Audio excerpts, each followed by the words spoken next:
নমস্কার বন্ধুরা, বাংলা শস্য বিমা প্রকল্পে মুখ্যমন্ত্রী মমতা বন্দ্যোপাধ্যায় গতকালই জানিয়ে দিয়েছেন যে 9 লক্ষ কৃষককে টাকা ছাড়া হচ্ছে ফসলের ক্ষতিপূরণের।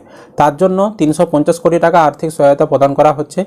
সকলেই সরাসরি তাদের ব্যাঙ্ক অ্যাকাউন্টে টাকা পাবেন এবং কোন সিজনের টাকা না, চলতি খারিফ মরশুমে অর্থাৎ 2024 সালে ধান চাষের সময় যে বিমাটা আপনারা করেছিলেন, আপনাদের যে ক্ষয়ক্ষতিগুলো হয়েছিল বন্যা, ঝড়, বৃষ্টি বা ঘূর্ণিঝড় ডানার কারণে, তো তাদেরকে ক্ষতিপূরণের টাকা দেওয়া হচ্ছে।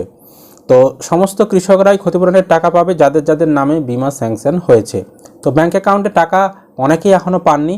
আপনারা কবে ব্যাঙ্ক অ্যাকাউন্টে টাকা পাবেন, বর্তমানে যে টাকা ঢুকছে তার লাইভ প্রমাণ, সমস্ত কিছু আজকের এই ভিডিওর মাধ্যমে আমরা আলোচনা করব।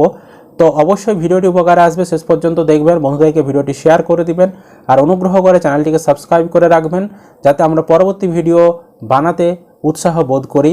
আপনাদের একটা সাবস্ক্রিপশন আমাদেরকে মোটিভেশন দেয়। টাকা যে ব্যাঙ্ক অ্যাকাউন্টে ঢুকেছে তার প্রমাণ আগে দেখাচ্ছি। দেখুন, এই কৃষকটির অ্যাকাউন্ট নম্বর দিয়ে অ্যাকাউন্টে লাস্ট 4টা সংখ্যা দেওয়া ছিল, এর রাশি পরিমাণ 6,841 টাকা ক্রেডিট হয়েছে। এনইএফটির মাধ্যমে টাকা ক্রেডিট হয়েছে এবং এখানে ইউটিআর নাম্বার দেওয়া ছিল। আমরা পার্সোনাল ডিটেলসের জন্য কিছু তথ্য হাইড করে রেখেছি। দিয়ে দেখুন, বাজাজ এলিয়েন্স দ্বারা জমা করা হয়েছে। এই বাজাজ এলিয়েন্স, এই লেখাটা আসার মানে কি বা এই লেখাটার মানে কি? এই লেখাটার মানে হচ্ছে, আমরা যে বাংলা শস্য বিমা প্রকল্পে আবেদন করি, আমাদের আবেদনগুলো যারা এন্ট্রি করে যে বিমা কোম্পানি বা যারা আপনাদেরকে ক্ষতিপূরণের টাকা দেয় যে বিমা কোম্পানি, সেটার নাম হলো বাজাজ এলিয়েন্স। তা সেই কারণে বাজাজ এলিয়েন্স এখানে লেখা রয়েছে। মোট ব্যালেন্স লেখা ছিল, উপলব্ধ ব্যালেন্স লেখা ছিল এবং ওনার 8/1/2025 তারিখে 8টা 9 মিনিট নাগাদ টাকাটা কিন্তু ক্রেডিট হয়েছে। এবার এই যে টাকাটি ক্রেডিট হয়েছে, এটি 8 তারিখ থেকে ছাড়া শুরু হয়েছে এবং এই টাকাটা 9 লক্ষ কৃষককে দেবে। সুতরাং বেশি সময় লাগবে না, আপনারা 1 সপ্তাহের মধ্যেই ক্ষতিপূরণের টাকা ব্যাঙ্ক অ্যাকাউন্টে পেয়ে যাবেন। তো বেশিরভাগ কৃষক 2-3 দিনের মধ্যেই পেয়ে যাবেন, সর্বোচ্চ 4 দিনের মধ্যে পেয়ে যাবেন। আর যদি তার মধ্যে না পান, আপনারা হার্ডলি 7 দিন অপেক্ষা করবেন, সকলেই টাকা পাবেন। এবার আপনার নামে ক্ষতিপূরণ স্যাংশন হলে তবেই পাবেন, ঠিক আছে?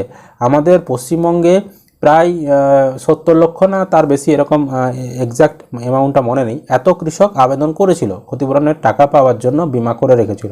তার মধ্য থেকে 9 লক্ষ কৃষক মাত্র টাকা পাচ্ছে। তার মানে বুঝতেই পাচ্ছেন। তো আপনাদের বিমাটা স্যাংশন হয়েছে কি হয়নি সেটা আগে স্ট্যাটাস চেক করে দেখতে হবে। আমরা এর আগের ভিডিওতে দেখিয়েছি কিভাবে আপনি ভোটার কার্ডের নাম্বার দিয়ে স্ট্যাটাস চেক করে বুঝে নেবেন যে আপনি ক্ষতিপূরণের টাকাটা এবারে পাবেন কি পাবেন না, বা পেলেও কত টাকা পাবেন। তবু আমি এখানে একটু দেখিয়ে দিচ্ছি, দেখুন স্ট্যাটাসটা একটু। তো এখানে দেখতে পাচ্ছেন এই কৃষকটার আমরা স্ট্যাটাস চেক করেছি এবং এনার ক্লেম ডিটেলসে দেখুন 6,253 টাকা উনি ক্ষতিপূরণের টাকা পাবেন এখানে দেখিয়ে দিয়েছে। এবং এখানে দেখিয়েছে যে UTR soon to be updated against claim paid in INR, এই লেখাটাও দেখিয়ে দিয়েছে। তো এই লেখাটা যদি থাকে তাহলে 100% এই কৃষকটা এবারে খারিফ সিজনের টাকা কিন্তু পাবে, ঠিক আছে? যারা স্ট্যাটাস চেক করতে জানেন না তাদেরকে বলবো অবশ্যই আমাদের চ্যানেলের আগের ভিডিওটা গিয়ে দেখে নিন। সম্ভব হলে আমরা এই ভিডিওর স্ক্রিনেও সেই ভিডিওটা দিয়ে রাখবো, তাহলে খুব সহজে আপনি মোবাইল থেকে আপনার ভোটার কার্ডের নাম্বার দিয়ে স্ট্যাটাস চেক করে নিতে পারবেন। তো এই কৃষকটা কিন্তু ক্ষতিপূরণের টাকা পাবে, উনি 2-3 দিনের মধ্যে ওনার ব্যাঙ্ক অ্যাকাউন্টে টাকা পেয়ে যাবেন।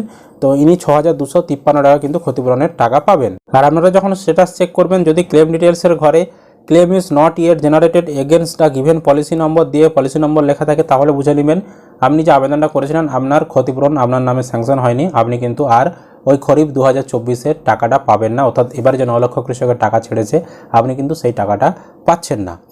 আর অনেকের এরকম দেখাচ্ছে claim not reported yet if any will be updated. এটার মানে হচ্ছে আপনি যে আবেদনটা করেছেন আপনার নামে এখনও পর্যন্ত ক্লেমটা স্যাংশন হয়নি, তবে ভবিষ্যতে হতেও পারে, ঠিক আছে? এখানে এখনও যেহেতু পলিসি নাম্বারটা পড়েনি, তো ভবিষ্যতে হতেও পারে। আপনাকে পরবর্তী সময়ে এসে আবার স্ট্যাটাসে চেক করতে বলছে কিছুদিন পরে। তো আপনারা কিছুদিন পরে এসে আবার স্ট্যাটাসে চেক করে দেখবেন আপনার এখানে কি আপডেট দেখাচ্ছে।